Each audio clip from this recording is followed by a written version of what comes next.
नमस्कार, मैं Maurya Manish. Coal mines pension scheme के पिछले वीडियो में हमने पारा 1 और पारा 2 की चर्चा की थी। अब आगे बढ़ते हुए हम पारा 3 की ओर बढ़ते हैं। तो पारा 3 कोल माइंस पेंशन स्कीम 1998 के पारा 3 वो जिक्र करता है कि पेंशन फंड का इस्टेब्लिशमेंट कैसे होगा।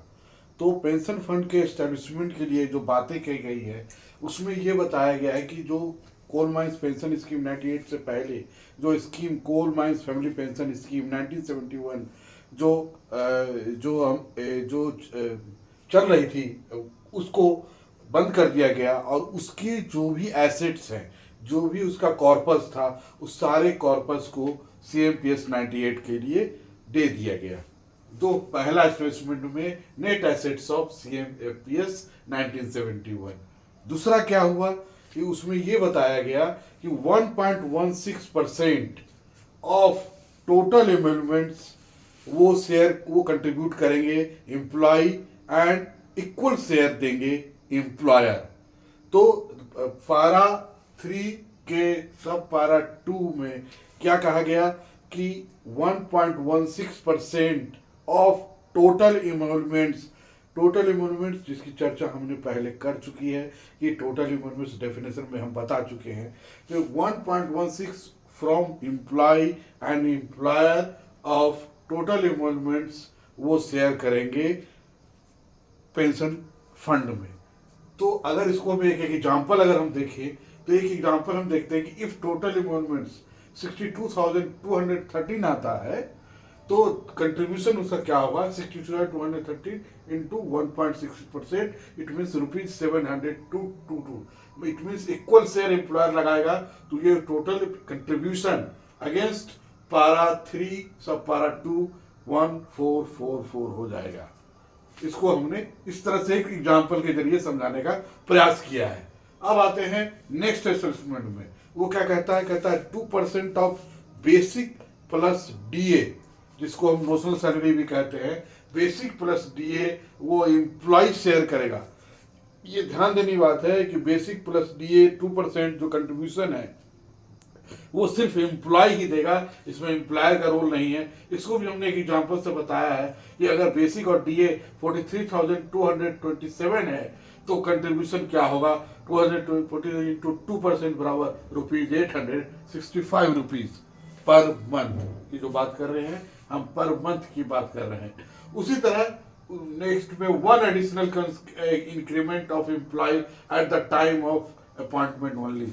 ये कंट्रीब्यूशन क्या है? ये कंट्रीब्यूशन वो है जो एक इंक्रीमेंट जिसमें अपॉइंटमेंट होता है उसमें जो पहला इंक्रीमेंट लगेगा वही इंक्रीमेंट वही अमाउंट इक्वल वो उम्र भर वही अमाउंट चलता रहेगा कंट्रीब्यूशन में। उसके बाद उसमें उस अमाउंट में कोई भी वेरिएशन नहीं होता है। जो एक एम्प्लॉय इसमें ये जो अमाउंट है ये फिक्स्ड अमाउंट होता है। उसके बाद नेक्स्ट शेयर है जो सेंट्रल गवर्नमेंट करती है। सेंट्रल गवर्नमेंट क्या कहती है कि हम एक सैलरी को उन्होंने ये एज्यूम किया कि ₹1600 पर मंथ सबका होगा, उसका 1.66% सेंट्रल गवर्नमेंट कंट्रीब्यूट करती है एवरी ईयर। अगर हम इसको एग्जांपल में अगर इसको हम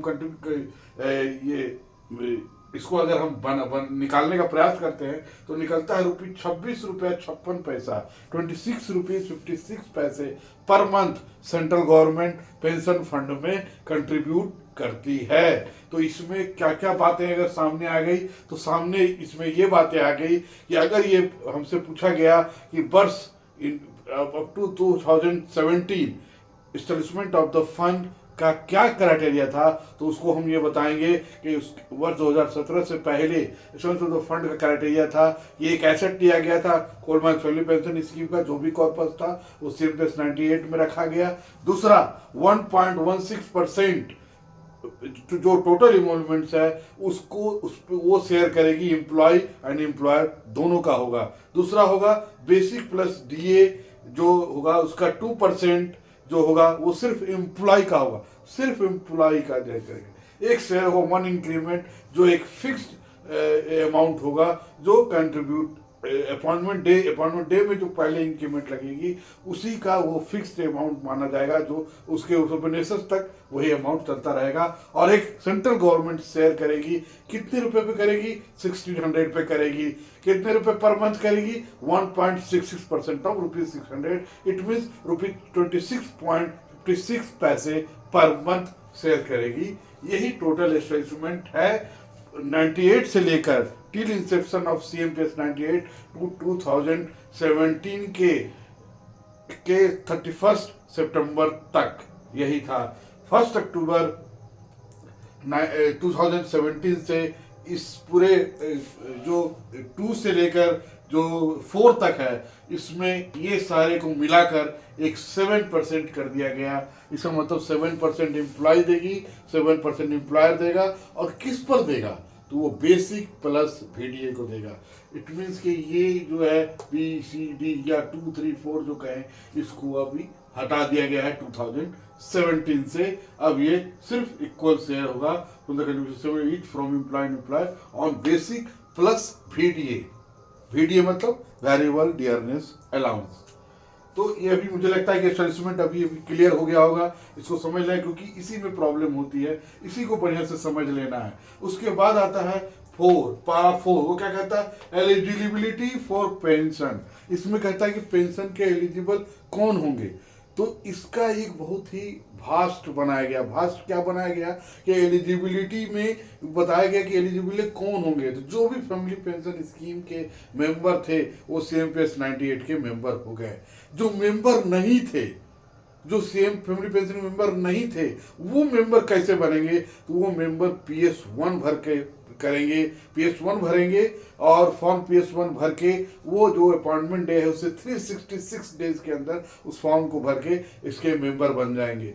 इसके अलावा जो 2 फंड अलग थी, CCLSPF और CMLSPF, ये जो 2 फंड अलग चलती थी, एक रांची और कोलकाता में, उसको भी फंड को इसमें मर्ज करके इसमें भी उनको इसका मेंबर बना दिया गया। इसके अलावा ऐसे मेंबर जो CMFPS के मेंबर थे और जो CMPS 98 के मेंबर बनना चाहते हैं, तो वो एक फॉर्म भरेंगे जिसको कहते हैं PS2, और वो भी अपॉइंटमेंट डे के 366 डेज के अंदर उस फॉर्म को भर देंगे। तो हमारे यहाँ पर एलिजिबिलिटी में 2 की जिक्र हुई है, 2 फॉर्म की जिक्र हुई है, PS1 और PS2। तो PS1 का जिक्र कहाँ किया गया है, सब पारा 2 और पैराग्राफ 4। और PS2 का जिक्र कहाँ किया गया है, सब पैराग्राफ 4 ऑफ पारा 4। तो ये 2 फॉर्म का जिक्र पारा 4 में की गई है, जो एलिजिबिलिटी फॉर पेंशन स्कीम की कराता है। इसमें बतलाया गया है कि कौन कौन से एलिजिबल होंगे। तो वो सारे मेंबर अब एलिजिबल हो जाएंगे। इसका एक बहुत सारे ऑप्शंस दिए गए हैं कि किसी ने अगर PS1, 2 फॉर्म भर दिया है, PS3, 4 नहीं भी भरा है, तो भी ये इसके मेंबर हो जाएंगे। जो PS2 भर चुके हैं, जो प्रोविडेंट फंड के मेंबर हैं, वो भी automatic coal mines pension scheme के मेंबर हो जाएंगे। तो ये एलिजिबिलिटी क्राइटेरिया है। जो इतनी बातें हैं, तो कुछ एक बातें एलिजिबल में हम लोग 2 चीज़ समझ लेते हैं कि जो CMFPS के मेंबर हैं वो CMPS के मेंबर हो जाएंगे। जो भी 21 में के बाद जिन्होंने भी ज्वाइन किया है वो सारे CMPS के 90 बन जाएंगे। जो भी प्रोविडेंट फंड के मेंबर थे वो भी CMPS के बन जाएंगे। CCLSPF और CMLSPF के जो मेंबर थे वो भी CMPS 98 के मेंबर बन गए। जो CMFPS के पहले ही से ही मेंबर थे पर उसमें बनना चाहते हैं वो भी मेंबर बन जाएंगे। इसके अलावा कुछ ऐसे लोग हैं जो 98 में जब रिसेशन होता उस समय वो रिटायरमेंट के वर्ज पे थे, वो भी अगर मेंबर बनना चाहते थे उनको भी ऑप्शन दिया गया था। जो 94 से 98 के बीच में जो रिटायरमेंट थे उनको भी ऑप्शन दिया गया था कि अगर आप चाहें तो CMPS 98 के मेंबर बन सकते हैं। तो ये सारी एलिजिबिलिटी क्राइटेरिया है पेंशन स्कीम CMPS 98 के मेंबर बनने की। उसके बाद होता है particulars to be furnished by an employ. It means कि जब वो मेंबर बन गए तो कौन कौन से ऐसे जो पर्टिकुलर्स है जो उनको भरे जाने हैं, तो उनको भरे जाने हैं PS3। PS3 क्या है, PS3 में फैमिली डिटेल्स दिया गया है। फैमिली डिटेल्स किसका, तो पूरे फैमिली के डिटेल्स जो कितने रूप में हो, ये ट्रिप्लिकेट भरा जाना है। ये ध्यान रखना कि PS3 ट्रिप्लिकेट भरा जाना है, जो फैमिली के डिटेल्स के बारे में होगा। और PS, उसके अलावा दूसरा जो फॉर्म है PS4 है। PS4 क्या कहता है? PS4 में नॉमिनेशन रहेगा, nomination in the case of pension, you किसको किसको कितना पेंशन देना चाहते हैं। तो particulars to be furnished by employ, para 5 में PS3 एवं PS4 की जिक्र की गई है। अब आगे के पाराओं पे फिर और चर्चा करते हैं। धन्यवाद।